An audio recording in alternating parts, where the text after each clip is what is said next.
Hello everyone, knowledge park institute के YouTube channel में आपका स्वागत है। आज की ये वीडियो बहुत ही इम्पोर्टेंट है क्योंकि रोहिलखंड यूनिवर्सिटी के सेकंड सेमेस्टर की परीक्षाएं कुछ समय बाद स्टार्ट होने वाली हैं। परीक्षा का पैटर्न जो है वो ऑब्जेक्टिव रखा गया है, जिसमें आपको अपने आंसर OMR सीट पे देने होंगे। परीक्षा में 100 क्वेश्चन पूछे जाएंगे, जिसमें आपको 75 क्वेश्चन के आंसर देने होंगे और परीक्षा का समय आपका 2 घंटे का होगा। आज की इस वीडियो में हम देखेंगे कि न्यू एजुकेशन पॉलिसी के अनुसार कैसा पेपर आने वाला है। और ये क्वेश्चन पेपर जो हम यहाँ पर अब देख रहे हैं, ये कानपुर यूनिवर्सिटी का पेपर है, क्योंकि कानपुर यूनिवर्सिटी में सेकंड सेमेस्टर की परीक्षा हो चुकी है और अब रोहिलखंड यूनिवर्सिटी में सेकंड सेमेस्टर की परीक्षा होने वाली है। पेपर में काफ़ी क्वेश्चन मिलने की संभावना है, इसलिए इस वीडियो को आप लास्ट तक देखें। इस वीडियो में हम केमिस्ट्री के पेपर को देखेंगे और उसका सॉल्यूशन भी करेंगे। तो ये क्वेश्चन पेपर केमिस्ट्री का है, BSc पार्ट 1 सेकंड सेमेस्टर का है। पेपर जो आपका है वो bio inorganic and medicinal chemistry है। यहाँ पर मैक्सिमम मार्क्स 100 है, जबकि रोहिलखंड यूनिवर्सिटी में जो मैक्सिमम मार्क्स है वो 75 दिखाए गए हैं। टाइमिंग आपका 2 घंटे का होगा। 100 क्वेश्चन है, 100 क्वेश्चन में आपको 75 प्रश्नों के ही उत्तर देने हैं। OMR में आपको आंसर देने हैं। ये कुछ इंस्ट्रक्शन यहाँ पर स्टार्टिंग में दिए हुए हैं। आप इंस्ट्रक्शन को पढ़ना चाहें तो इंस्ट्रक्शन को भी पढ़ सकते हैं। आगे यहाँ पर सेकंड पेज से क्वेश्चन स्टार्ट होते हैं।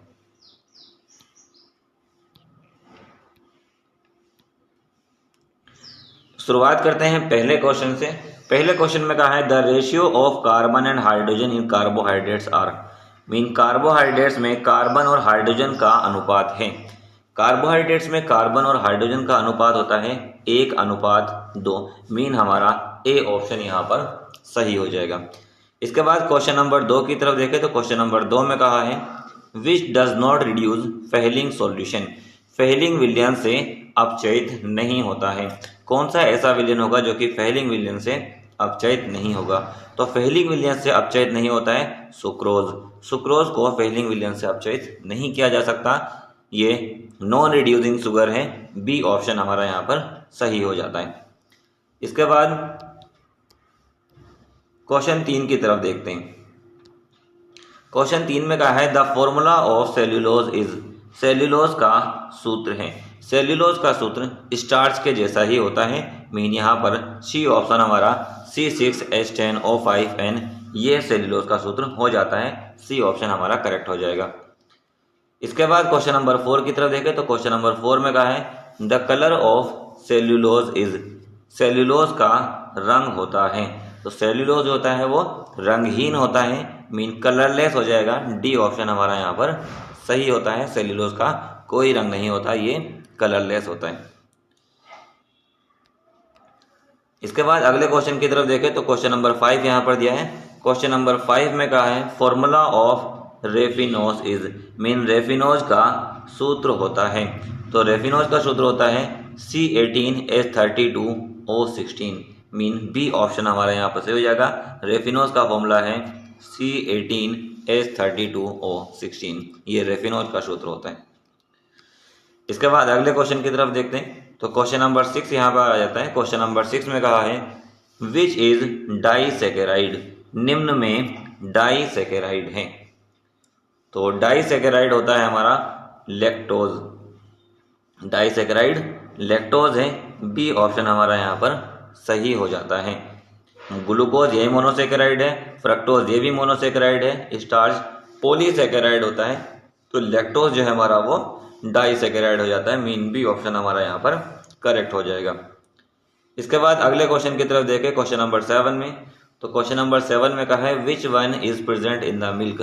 दूध में उपस्थित है। दूध में कौन सा प्रोटीन दूध में कौन सा कार्बोहाइड्रेट उपस्थित है? तो दूध में उपस्थित होता है लैक्टोज। ए ऑप्शन हमारा यहाँ पर सही हो जाता है। दूध में लैक्टोज उपस्थित होता है। अगले क्वेश्चन की तरफ बढ़ते हैं। Question number 8। क्वेश्चन नंबर 8 में कहा है which one is known as malt sugar. Malt शर्करा के नाम से जाना जाता है। तो माल्ट शर्करा के नाम से जाना जाता है माल्टोज को। माल्टोज को ही माल्ट शर्करा कहते हैं। सी ऑप्शन हमारा यहाँ पर सही हो जाता है। इसके बाद अगला क्वेश्चन आता है ग्लूकोज इज ए। ग्लूकोज है, ग्लूकोज क्या है? तो ग्लूकोज होता है एक मोनोसेकेराइड होता है। मीन ग्लूकोज एक मोनोसेकेराइड है। ए ऑप्शन हमारा यहाँ पर सही हो जाएगा। इसके बाद अगले क्वेश्चन की तरफ देखते हैं। तो क्वेश्चन नंबर 10 यहाँ पर दिया है। क्वेश्चन नंबर 10 में कहा है which is not a sugar.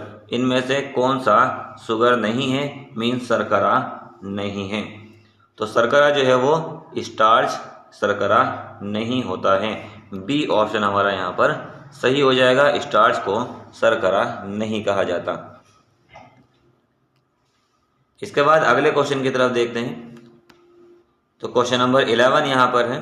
Question number 11 में कहा है amino acid contain. Mean amino अम्ल में निम्न समूह होता है।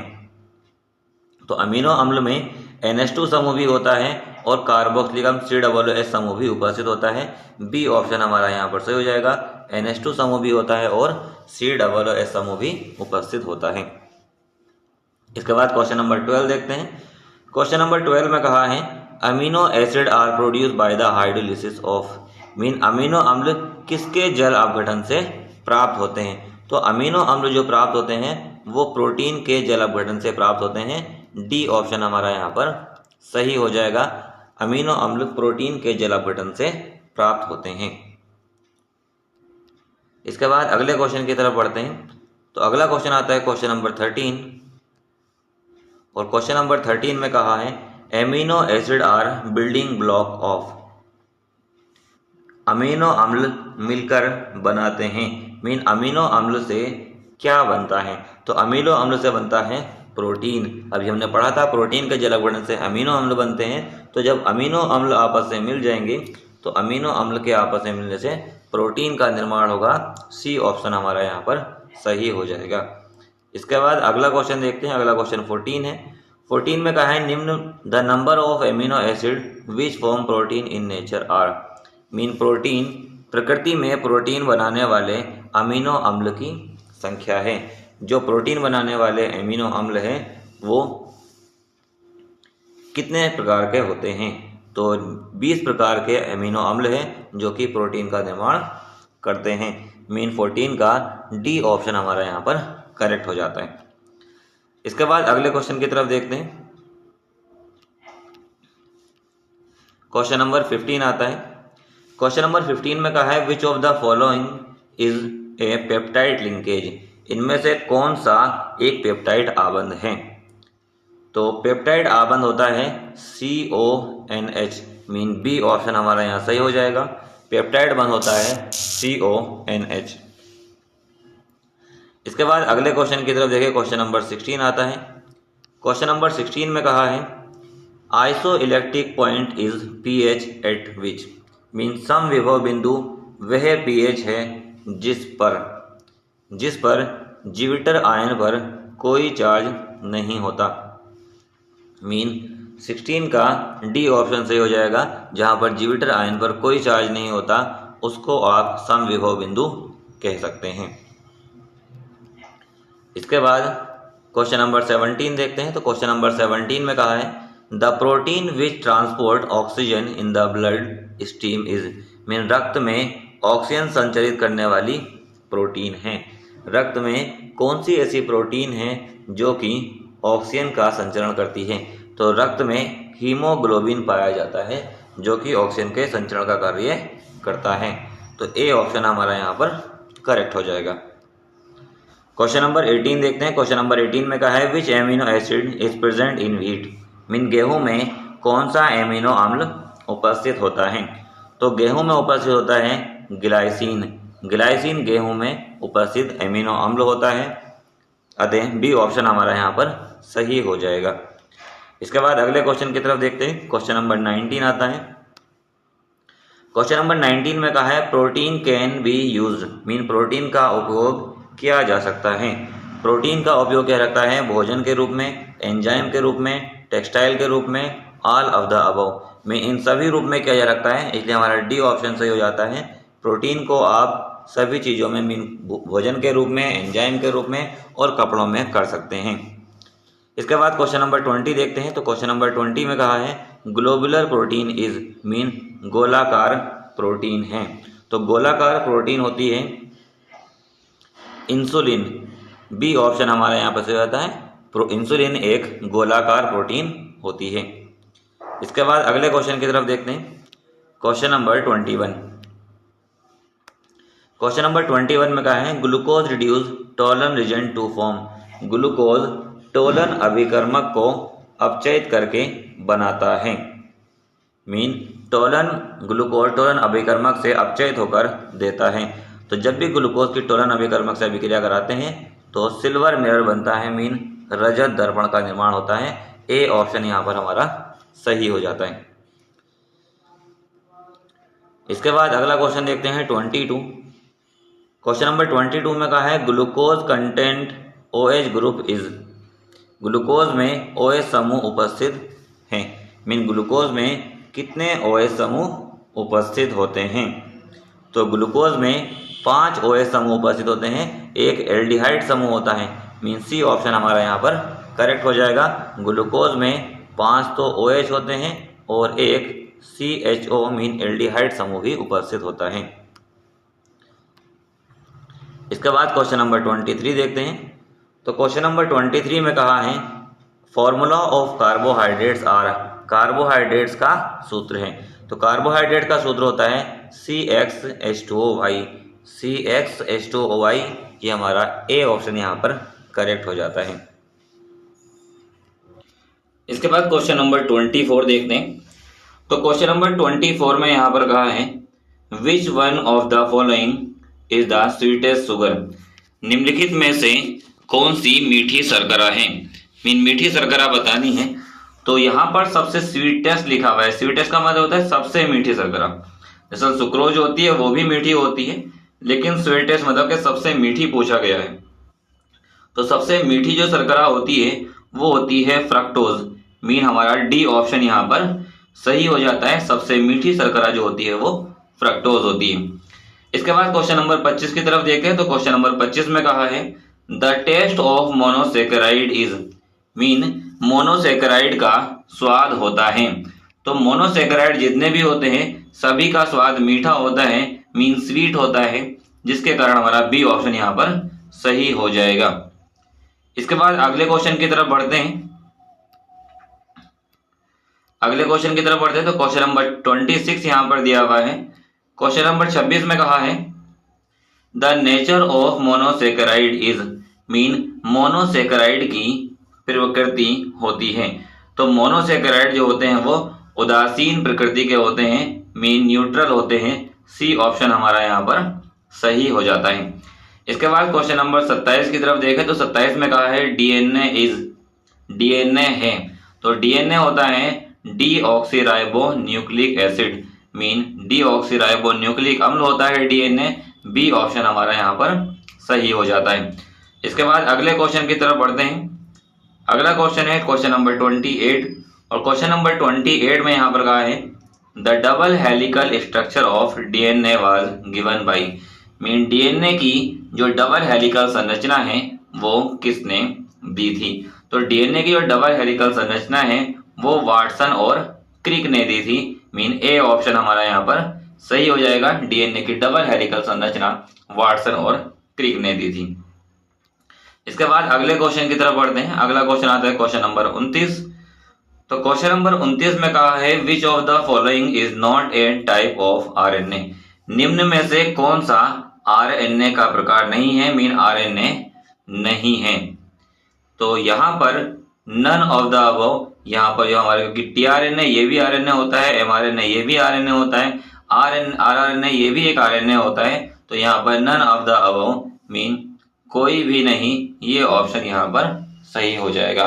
मीन ये सभी जो होते हैं वो आरएनए होते हैं, इसलिए यहाँ पर कोई भी नहीं का ऑप्शन आ जाता है। इसके बाद क्वेश्चन नंबर 30 की तरफ देखें। तो क्वेश्चन नंबर 30 में यहाँ पर कहा है alpha helix is present in. Mean alpha helix पाया जाता है। तो अल्फा हेलिक्स जो पाया जाता है वो होता है डीएनए में। मीन डीएनए में अल्फा हेलिक्स संरचना पाई जाती है, इसलिए हमारा बी ऑप्शन यहाँ पर सही हो जाएगा। इसके बाद नेक्स्ट क्वेश्चन की तरफ बढ़ते हैं। नेक्स्ट क्वेश्चन है क्वेश्चन नंबर 31। क्वेश्चन नंबर 31 में कहा है nucleic acid are polymer of, mean nucleic अम्ल बहुलक होते हैं।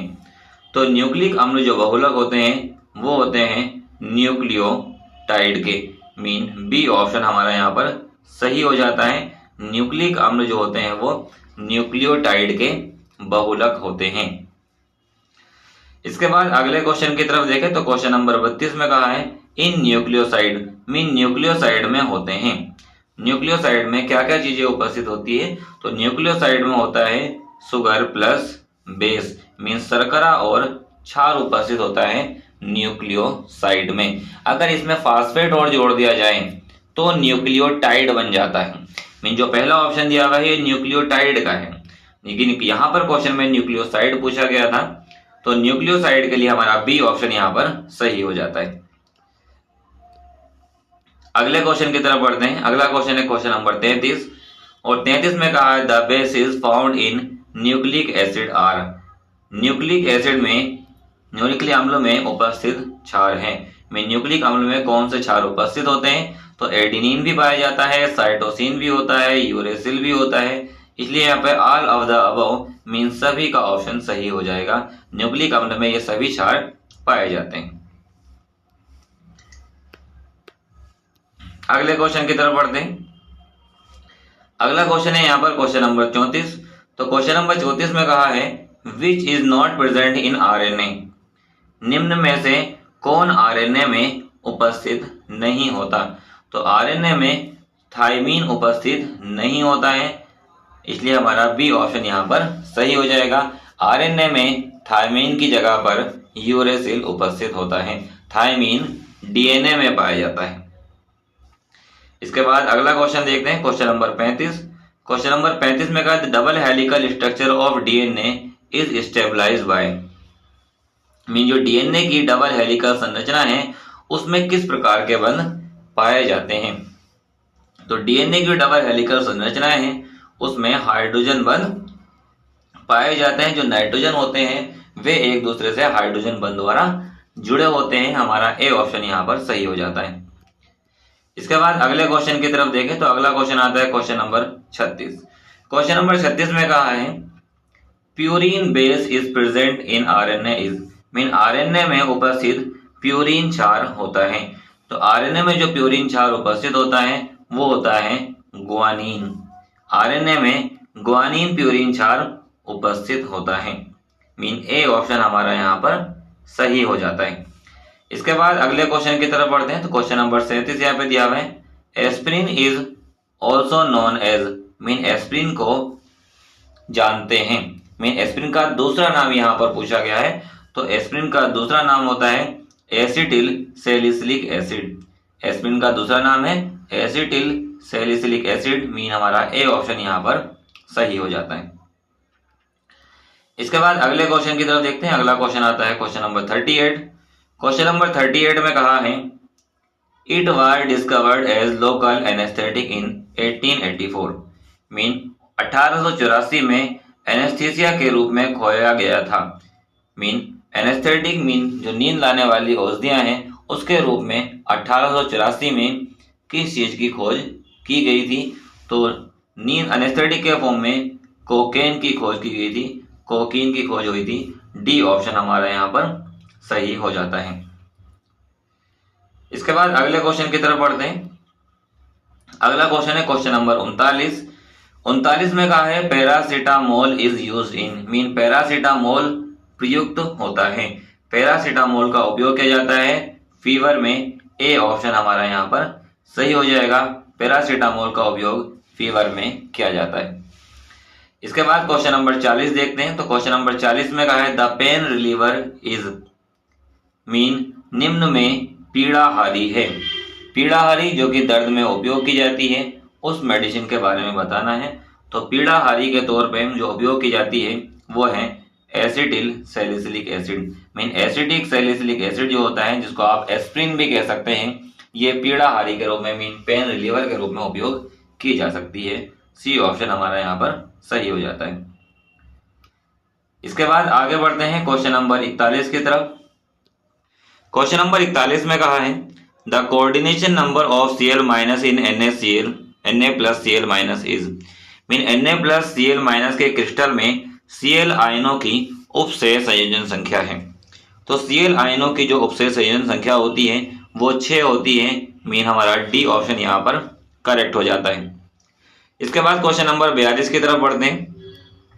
तो क्वेश्चन नंबर 42 में कहा है the coordination number of Na plus in Na plus Cl minus is, mean Na plus Cl minus के क्रिस्टल में Na आयन की उपसेय संयोजन संख्या, तो ये भी क्या होगी, ये भी 6 होगी, मीन बी ऑप्शन हमारा यहाँ पर करेक्ट हो जाएगा। NaCl में Na की भी उपसेय संयोजन संख्या 6 होती है और Cl की भी उपसेय संयोजन संख्या 6 ही होती है।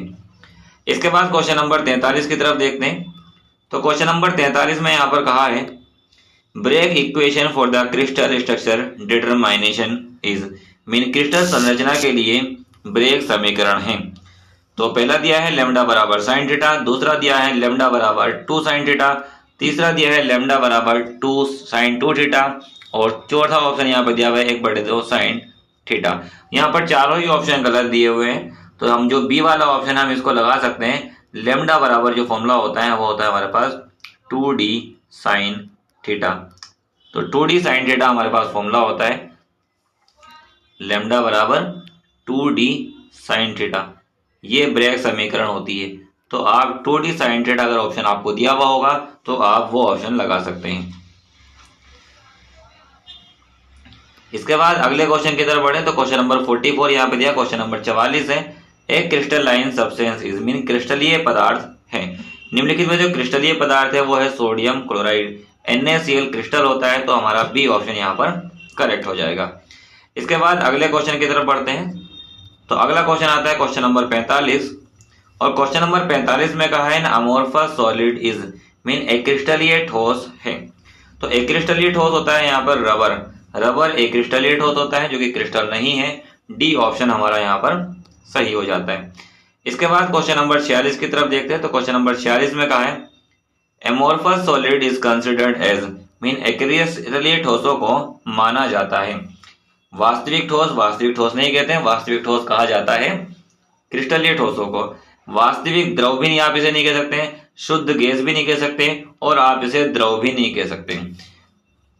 जो एक क्रिस्टलीय ठोस होते हैं वो आभासी, उनको आप जो क्रिस्टलीय ठोस होते हैं वो आभासी कहलाते हैं, आभासी ठोस कहा जाता है।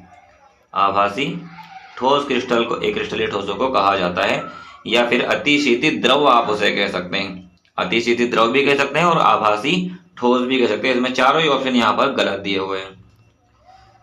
अगले क्वेश्चन की तरफ बढ़ते हैं। Question number 47। क्वेश्चन नंबर 47 में कहा है क्रिस्टलाइन सब्सटेंस पॉजेज, मीन क्रिस्टलीय पदार्थों में होता है। तो क्रिस्टलीय पदार्थों में जो तीक्ष्ण गलनांक है, मीन शार्प मेल्टिंग पॉइंट है, अरेंज इन रेगुलर मैनर, उसमें निश्चित क्रम विन्यास भी होता है, डिफिनेट ज्योमेट्रिकल पैटर्न, मीन निश्चित ज्यामिति भी होती है। मीन चारों ही ऑप्शन, तीनों ऑप्शन सही होते हैं, मीन हमारा डी ऑप्शन यहाँ पर करेक्ट हो जाएगा। क्रिस्टलीय पदार्थों में ये तीनों चीजें पाई जाती हैं। इसके बाद अगले क्वेश्चन की तरफ बढ़ते हैं। क्वेश्चन नंबर 48 यहाँ पर दिया हुआ है। तो क्वेश्चन नंबर 48 में कहा है NaCl, KCl, CHCl are examples of, mean NaCl, KCl और CHCl उदाहरण हैं। तो ये सभी उदाहरण होते हैं घनीय काय क्रिस्टल संरचना के, मीन घनीय क्रिस्टल निकाय के एग्जाम्पल होते हैं, क्यूबिक क्रिस्टल सिस्टम के एग्जाम्पल है। बी ऑप्शन हमारा यहाँ पर सही हो जाता है। इसके बाद अगला क्वेश्चन देखते हैं। तो अगला क्वेश्चन आता है क्वेश्चन नंबर 49 49। कहा है law of symmetry is, mean सममिति के नियम है। तो सममिति के नियम में प्लेन ऑफ सिमेट्री भी आता है, एक्सिस ऑफ सिमेट्री भी आता है, सेंटर ऑफ सिमेट्री भी आता है, mean all of the above. यहाँ पर डी ऑप्शन हमारा सही हो जाएगा। उपर्युक्त सभी यहाँ पर ये जो नियम है यही सभी सममिति के नियम होते हैं। इसके बाद क्वेश्चन नंबर 50 की तरफ देखते हैं। तो क्वेश्चन नंबर 50 में कहा है for a cubic system which is correct condition, mean घनीय क्रिस्टल निकाय के लिए क्या सही स्थिति है। तो घनीय क्रिस्टल का मतलब होता है कि उसकी सभी भुजाएं जो होती है वो बराबर होती है, mean A = B = C, A equal to B equal to C, mean C option हमारा यहाँ पर सही हो जाता है। इसके बाद अगले क्वेश्चन की तरफ देखें तो अगला क्वेश्चन आता है क्वेश्चन नंबर 51, और क्वेश्चन नंबर 51 में कहा है for orthorhombic crystal which is correct condition. विषम लंबास क्रिस्टल के लिए ठीक है, मीन जो विषम लंबास क्रिस्टल होते हैं उसके लिए कौन सी कंडीशन सही होती है। तो विषम लंबास होते हैं A not equal to B not equal to C, mean इसमें A B C तीनों भुजाएं बराबर नहीं होती है। इसके बाद अगले क्वेश्चन की तरफ देखें तो अगला क्वेश्चन है यहाँ पे क्वेश्चन नंबर 52, और क्वेश्चन नंबर 52 में कहा है in a triclinic which is correct condition, mean त्रिनताक्ष क्रिस्टल के लिए कौन सी सही कंडीशन होती है। तो त्रिनताक्ष कंडीशन के लिए जो एंगल होता है alpha not equal to beta not equal to gamma but equal to 90, ये क्या होंगे, ये अल्फा बीटा के इक्वल नहीं होगा, ना ही गामा के इक्वल होगा, ये त्रिनताक्षी कंडीशन हो जाती है। इसके बाद अगले क्वेश्चन की तरफ देखें तो क्वेश्चन नंबर 53 अगला क्वेश्चन आता है, और क्वेश्चन नंबर 53 में यहाँ पर कहा है विच इज एन एल्कोइड, मीन निम्नलिखित में से कौन से एल्कोइड है। इनमें से आपको एल्कोइड बताना है, तो एल्कोइड होता है निकोटीन जो है वो एल्कोइड ही कहा जाता है। ए ऑप्शन हमारा यहाँ पर सही हो जाता है, निकोटीन एक एल्कोइड का ही एग्जाम्पल है। इसके बाद क्वेश्चन नंबर 54 देखते हैं, तो क्वेश्चन नंबर 54 में कहा है AIDS full form is, mean AIDS का पूरा नाम क्या है। तो एड्स का पूरा नाम होता है acquired immuno deficiency syndrome, mean A option हमारा यहाँ पर सही हो जाता है, यही एड्स का पूरा नाम है। इसके बाद अगले क्वेश्चन की तरफ देखते हैं तो अगला क्वेश्चन आता है क्वेश्चन नंबर 55, और क्वेश्चन नंबर 55 में यहाँ पे कहा गया है which of the following is naturally occurring polymer, mean निम्न में से प्राकृतिक बहुलक कौन सा है। तो प्राकृतिक बहुलक जो है वो स्टार्च है, जिसको प्रकृति में प्राप्त किया जाता है। स्टार्च एक प्राकृतिक बहुलक है, बाकी जितने नायलॉन है, पॉलीएथिलीन है या टेफ्लॉन है, इनको प्रयोगशाला में बनाया जाता है। अगले क्वेश्चन की तरफ बढ़ते हैं। अगला क्वेश्चन है क्वेश्चन नंबर 56। क्वेश्चन नंबर 56 में कहा है the monomer unit of PVC is, mean PVC का एक बहुलक है। पीवीसी किसका बहुलक है, तो पीवीसी बहुलक होता है वाइनिल क्लोराइड का। ए ऑप्शन हमारा यहाँ पर सही हो जाता है, जो पीवीसी है वो वाइनिल क्लोराइड का बहुलक होता है। इसके बाद क्वेश्चन नंबर 57 की तरफ देखें तो 57 में कहा है which is the synthetic polymer, निम्न में संश्लेषित बहुलक कौन सा है। ऐसा बहुलक बताना है जो कि संश्लेषित हो। तो संश्लेषित बहुलक जिसको प्रयोगशाला में बनाया जाता है वो है बेकेलाइट, ये संश्लेषित बहुलक है। बाकी स्टार्च, सेल्यूलोज, प्रोटीन ये प्राकृतिक बहुलक है। इसके बाद क्वेश्चन नंबर 58 की तरफ देखते हैं। तो क्वेश्चन नंबर 58 में कहा है bakelite is the condensation polymer of, mean संघनन बहुलीकरण द्वारा बेकेलाइट प्राप्त करते हैं। वो बेकेलाइट को प्राप्त किया जाता है फिनोल और फॉर्मेल्डिहाइड से, मीन बी ऑप्शन यहाँ पर सही हो जाएगा। पहला फॉर्मूला फिनोल का दिया है और दूसरा फॉर्मेल्डिहाइड का है। फिनोल फॉर्मेल्डिहाइड की बहुलीकरण क्रिया कराते हैं तो बेकेलाइट प्राप्त होता है, इसलिए बी ऑप्शन हमारा यहाँ पर सही हो जाता है। इसके बाद क्वेश्चन नंबर 59 देखते हैं। तो क्वेश्चन नंबर 59 में कहा है polythene polymer is, mean polythene जो है वो बहुलक है। तो पॉलीथीन जो है वो सम बहुलक होता है, मीन होमो पॉलीमर कहलाता है। सम बहुलक वे होते हैं जहां पर एक ही प्रकार के अणु आपस में जुड़ते हैं, जबकि सह बहुलक वे होते हैं जहां पर अलग अलग अणु आपस में जुड़ते हैं। तो पॉलीथीन में तो एथीन के अणु आपस में जुड़ते हैं, तो ये सम बहुलक हो जाएगा। ए ऑप्शन हमारा सही होगा। इसके बाद क्वेश्चन नंबर 60 की तरफ देखते हैं। क्वेश्चन नंबर 60 में कहा है the monomer of natural rubber is, mean प्राकृतिक रबर का एकलक होता है। तो प्राकृतिक रबर का जो एकलक होता है वो होता है आइसोप्रीन, मीन प्राकृतिक रबर आइसोप्रीन से बनाई जाती है। बी ऑप्शन हमारा यहाँ पर सही हो जाता है। इसके बाद अगले क्वेश्चन की तरफ बढ़ते हैं। अगला क्वेश्चन आता है क्वेश्चन नंबर 61। तो क्वेश्चन नंबर 61 में कहा है N example of fibre polymer is, mean रेशेदार बहुलक का उदाहरण है। तो जो रेशेदार बहुलक है वो होता है नायलॉन 66। नायलॉन 66 एक रेशेदार बहुलक है, मीन बी ऑप्शन हमारा यहाँ पर सही हो जाएगा।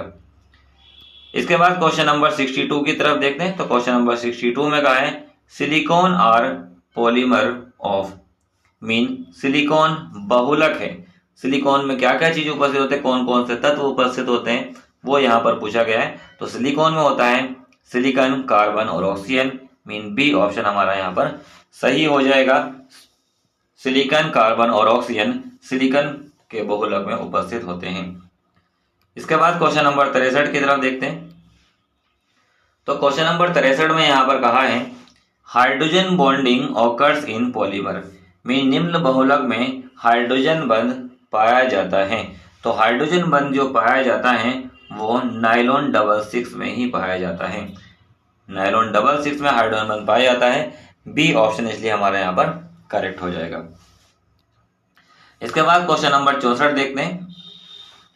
क्वेश्चन नंबर 64 में यहाँ पर कहा गया है मैक्सिमम मेल्टिंग पॉइंट इज, में निम्न में से किसका गलनांक सबसे अधिक होता है। सबसे अधिक गलनांक वाला बताना है। तो सबसे अधिक गलनांक होता है PnCl2 का। PnCl2 सबसे अधिक गलनांक वाला यौगिक है। सी ऑप्शन हमारा यहाँ पर सही हो जाएगा। इसके बाद क्वेश्चन नंबर 65 की तरफ देखते हैं। क्वेश्चन नंबर 65 में कहा है which of the following is used to seal joint and jet aircraft, में निम्न में से जेट एयरक्राफ्ट की सील को जोड़ने के काम आता है। मीन एयरक्राफ्ट में सील को जोड़ने के लिए किस चीज का उपयोग किया जाता है। तो सिलिकॉन ग्रीस का उपयोग किया जाता है। सी ऑप्शन हमारा यहाँ पर सही हो जाएगा। एयरक्राफ्ट में सील को जोड़ने के लिए सिलिकॉन ग्रीस का इस्तेमाल किया जाता है। अगले क्वेश्चन की तरफ चलते हैं। अगला क्वेश्चन है यहाँ पर क्वेश्चन नंबर 66। क्वेश्चन नंबर 66 में कहा है फॉस्फम इज, मीन फॉस्फॉर्म का फॉर्मूला क्या है। फॉस्फॉर्म का फॉर्मूला यहाँ पर पूछा गया है। तो फॉस्फॉर्म का जो फॉर्मूला होता है वो होता है N3P3NH whole thrice. N3P3NH whole thrice ये फॉस्फॉर्म का फॉर्मूला होता है। मीन सी ऑप्शन हमारा यहाँ पर सही हो जाएगा। इसके बाद क्वेश्चन नंबर 67 को देखते हैं। तो क्वेश्चन नंबर 67 में कहा है इनऑर्गेनिक फ्लूइड इज, मीन अकार्बनिक द्रव होता है। तो अकार्बनिक द्रव कहा जाता है फास्फोनाइट्रिक क्लोराइड को। फास्फोनाइट्रिक क्लोराइड को आप अकार्बनिक द्रव कह सकते हैं। मीन ए ऑप्शन हमारा यहाँ पर सही हो जाएगा। इसके बाद अगला क्वेश्चन देखते हैं। अगला क्वेश्चन आता है क्वेश्चन नंबर 68। क्वेश्चन नंबर 68 में कहा है polystyrene is an example of, mean polystyrene जो है वो एक उदाहरण है।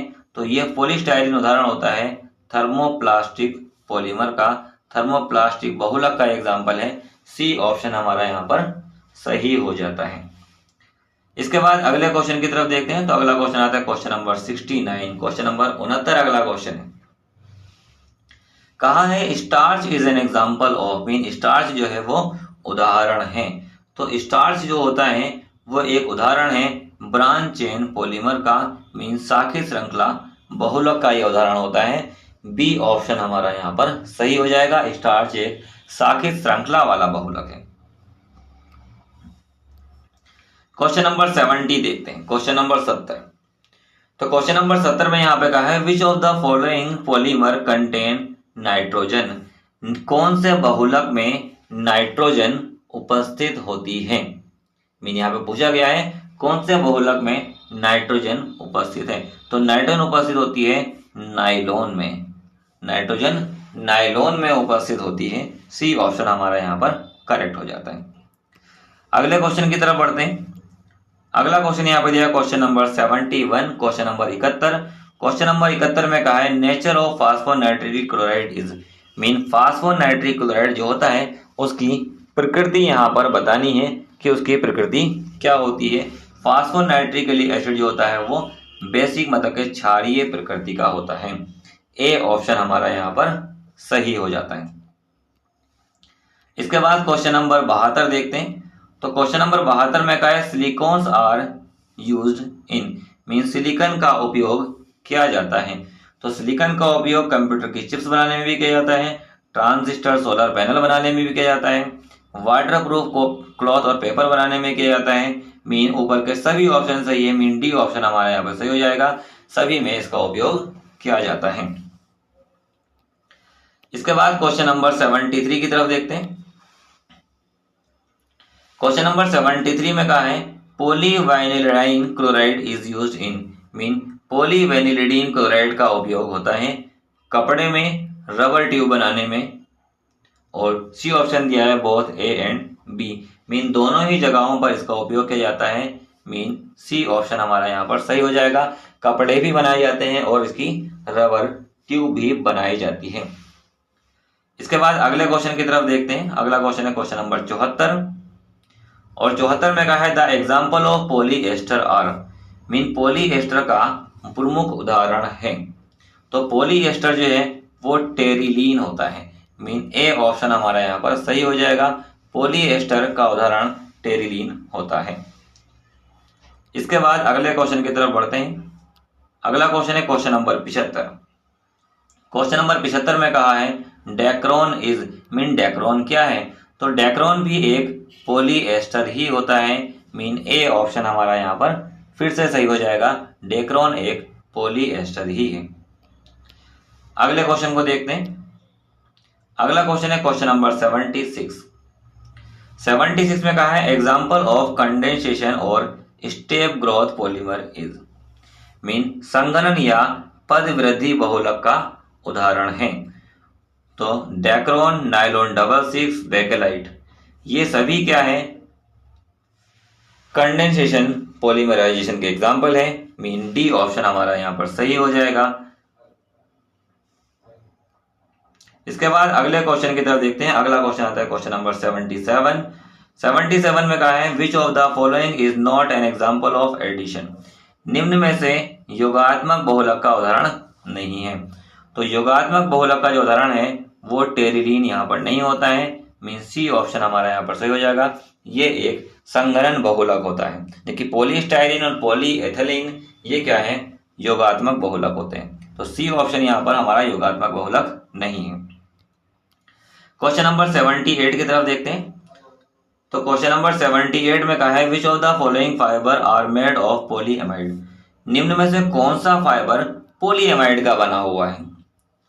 तो पॉलीएमाइड का जो बना हुआ है वो है नायलॉन। मीन सी ऑप्शन हमारा यहाँ पर सही हो जाता है। नायलॉन एक पॉलीएमाइड से बना हुआ है। इसके बाद क्वेश्चन नंबर 79 आता है। क्वेश्चन नंबर 79 में कहा है in Buna S rubber the ratio of butadiene and styrene is about. Mean Buna S rubber में जो ब्यूटाडाइन होता है और जो स्टाइरीन होता है, इन दोनों का अनुपात क्या होता है? तो इन दोनों का अनुपात होता है 3:1। मीन ब्यूटाडाइन को 3 अनुपात में लिया जाता है और स्टाइरीन को 1 अनुपात में लिया जाता है। हमारा यहाँ पर सी ऑप्शन सही हो जाता है, 3:1। इसके बाद क्वेश्चन नंबर 80 देखते हैं। तो क्वेश्चन नंबर 80 में यहाँ पर कहा है NH2CO NH2 + SCHO। Mean urea की फॉर्मेल्डिहाइड से रिएक्शन करा रहे हैं। तो जब यूरिया की फॉर्मेल्डिहाइड से रिएक्शन कराते हैं तो यूरिया फॉर्मेल्डिहाइड रेजिन बनता है, जिसमें अगर हम अणु को देखें जो आपस में जुड़ने वाले होते हैं, तो जो अणु आपस में जुड़ते हैं उसको प्रदर्शित किया जाता है NH2CONH CH2OH। इस तरीके से उसको प्रदर्शित किया जा सकता है। मीन हमारा सी ऑप्शन यहाँ पर करेक्ट हो जाता है। इसके बाद अगले क्वेश्चन की तरफ बढ़ते हैं। अगला क्वेश्चन है क्वेश्चन नंबर 81। तो क्वेश्चन नंबर 81 में कहा है which of the following is a chromophore. निम्न में क्रोमोफोर है। तो क्रोमोफोर जो होता है वो NO2 ग्रुप को कहा जाता है। ये एक क्रोमोफोर ग्रुप होता है। मीन ए ऑप्शन हमारा यहाँ पर सही हो जाएगा। इसके बाद अगले क्वेश्चन की तरफ देखते हैं। अगला क्वेश्चन आता है 82। 82 में कहा है which of the following is auxochrome. निम्नलिखित में से ऑक्सोक्रोम कौन सा होता है? तो ऑक्सोक्रोम होता है हमारे पास OH ग्रुप जो होता है वो ऑक्सोक्रोम का एग्जाम्पल होता है। मीन बी ऑप्शन हमारा यहाँ पर सही हो जाएगा। इसके बाद अगले क्वेश्चन की तरफ देखते हैं। अगला क्वेश्चन आता है question number 83, question number 83। Question number 83 में कहा है which of the following is acidic auxochrome, निम्न में से कौन सा अम्लीय ऑक्सोक्रोम है। तो जो अम्लीय ऑक्सोक्रोम होता है वो है हमारा SO3H, अम्लीय ऑक्सोक्रोम होता है SO3H, मीन डी ऑप्शन हमारा यहाँ पर सही हो जाएगा। अम्लीय auxochrome SO3H mean sulphonic acid group होता है। इसके बाद क्वेश्चन नंबर 84 की तरफ चलते हैं। तो क्वेश्चन नंबर 84 में यहाँ पर कहा है which colour is given by phenolphthalein with basic medium, mean जब आप फिनोल्फ्थेलिन को क्षारीय माध्यम में मिलाते हैं तो वह कौन सा रंग देता है। फिनोल्फ्थेलिन जो होता है क्षारीय माध्यम में पिंक कलर देता है, फिनोल्फ्थेलिन क्षारीय माध्यम में पिंक कलर देता है, मीन गुलाबी कलर देता है। ए ऑप्शन हमारा यहाँ पर सही हो जाएगा। इसके बाद अगले क्वेश्चन की तरफ बढ़ते हैं। अगला क्वेश्चन आता है क्वेश्चन नंबर 85, और क्वेश्चन नंबर 85 में कहा है methyl orange is an example of, mean methyl orange एक एग्जांपल है, एक उदाहरण है। तो मिथाइल ऑरेंज जो उदाहरण होता है वो है एजोडाई का, मीन एजो रंजक का एग्जांपल होता है। ए ऑप्शन हमारा यहाँ पर सही हो जाएगा। इसके बाद क्वेश्चन नंबर 86 की तरफ देखते हैं। तो क्वेश्चन नंबर 86 में यहाँ पर कहा है which colour is given bye methyl orange in acidic medium, mean methyl orange अम्लीय माध्यम में कौन सा रंग देता है। तो मिथाइल ऑरेंज को अगर अम्लीय माध्यम में मिलाया जाए तो वो लाल हो जाता है, मीन रेड हो जाता है। ए ऑप्शन हमारा यहाँ पर सही हो जाएगा। मिथाइल ऑरेंज का कलर अम्लीय माध्यम में लाल होता है। इसके बाद क्वेश्चन नंबर 87 देखते हैं। तो क्वेश्चन नंबर 87 में आ गया alizarin dye is an example of, mean alizarin रंजक उदाहरण होता है। जो अल्जरिन जो रंजक होता है वो उदाहरण होता है मोर्डेन डाइज का, मीन रंग बंधक रंजक का उदाहरण होता है। सी ऑप्शन हमारा यहाँ पर सही हो जाता है। इसके बाद क्वेश्चन नंबर 88, क्वेश्चन नंबर 88 को देखते हैं। क्वेश्चन नंबर 88 में कहा है Congo red is an example of, mean Congo red जो है वो एग्जांपल है। तो कांगो रेड जो है वो भी एक एजो डाई का एग्जांपल है, मीन डी ऑप्शन हमारा यहाँ पर सही हो जाएगा। कांगो रेड एक एजो डाई है। अगले क्वेश्चन की तरफ देखते हैं। अगला क्वेश्चन है phenolphthalein is a dye of, mean phenolphthalein किस प्रकार का रंजक है। तो फिनोल्फ्थेलिन जो है वो एक प्रकार की थेलिन डाई है, मीन थेलिक रंजक होता है। ए ऑप्शन हमारा यहाँ पर सही हो जाएगा, थेलिन डाई होती है। इसके बाद अगले क्वेश्चन की तरफ देखते हैं। अगला क्वेश्चन आता है क्वेश्चन नंबर 90। क्वेश्चन नंबर 90 में कहा है the weak acid solution of crystal violet is, mean crystal violet का दुर्बल अम्लीय विलयन कैसा होता है। अगर क्रिस्टल वॉयलेट का दुर्बल अम्लीय विलयन बना लिया जाए तो वो वॉयलेट कलर का ही होता है, मीन बी ऑप्शन हमारा यहाँ पर सही हो जाता है। इसके बाद क्वेश्चन नंबर 91 देखते हैं। तो क्वेश्चन नंबर 91 में आता है phenolphthalein is prepared by phthalic anhydride and, mean phenolphthalein बनता है थैलिक एनहाइड्राइड और किसके द्वारा। मीन अगर आपको फिनोल्फ्थेलिन बनाना है तो थैलिक एनहाइड्राइड की किससे अभिक्रिया कराएंगे। थैलिक एनहाइड्राइड की अभिक्रिया कराई जाती है फिनोल से। जब थैलिक एनहाइड्राइड की फिनोल से अभिक्रिया कराते हैं तो फिनोल्फ्थेलिन बन जाता है। सी ऑप्शन हमारा यहाँ पर सही हो जाएगा।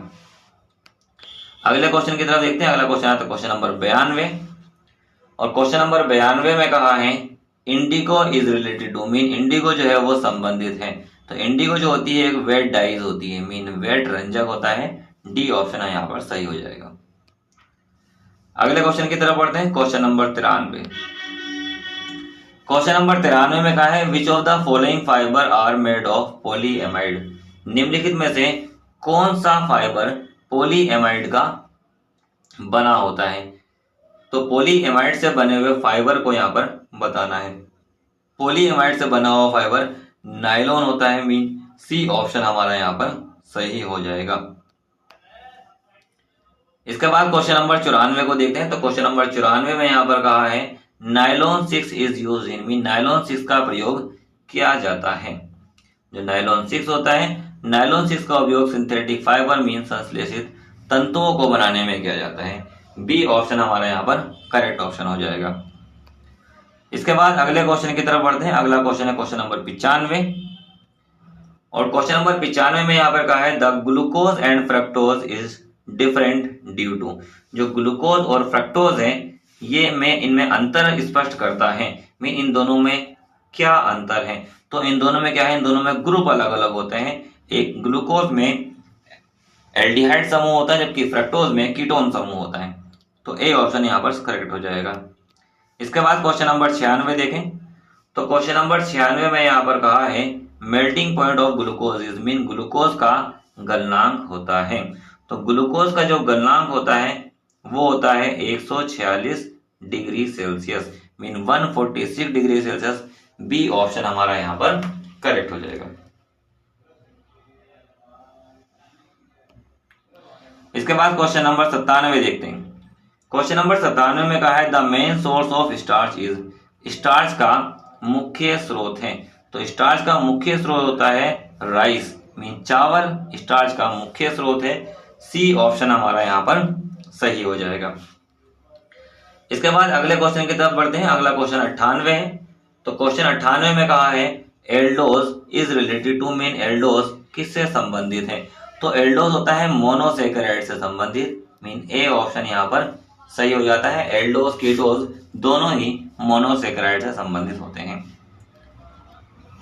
इसके बाद अगले क्वेश्चन की तरफ देखें तो अगला क्वेश्चन 99 यहाँ पर दिया हुआ है और क्वेश्चन 99 में कहा है naphthol S is example of. जो नेप्थोल एस है वो किसका एग्जाम्पल है? तो नेप्थोल एस जो होता है वो नाइट्रोडाई का एग्जाम्पल होता है मीन नाइट्रो रंजक का एग्जाम्पल होता है। बी ऑप्शन हमारा यहाँ पर सही हो जाता है। इसके बाद क्वेश्चन नंबर 100 ये लास्ट क्वेश्चन है। लास्ट क्वेश्चन में यहाँ पर कहा है Teflon is prepared by the polymerisation of mean Teflon निम्न के बहुलीकरण से प्राप्त होता है। टेफ्लॉन को किससे प्राप्त किया जाता है? तो टेफ्लॉन को प्राप्त किया जाता है टेट्राफ्लोरोएथिलीन। टेट्राफ्लोरोएथिलीन मीन डी ऑप्शन हमारा यहाँ पे सही हो जाएगा। अगर इसका बहुलीकरण करते हैं तो टेफ्लॉन प्राप्त हो जाता है। तो ये हमने 100 क्वेश्चन यहाँ पर सोल्व किए हैं। इसमें से काफी सारे क्वेश्चन आपके एग्जाम्स में मिलेंगे। अगर आपको ये वीडियो अच्छी लगी तो वीडियो को लाइक करें, चैनल को सब्सक्राइब करें और वीडियो को अपने फ्रेंड्स के साथ में शेयर भी करें।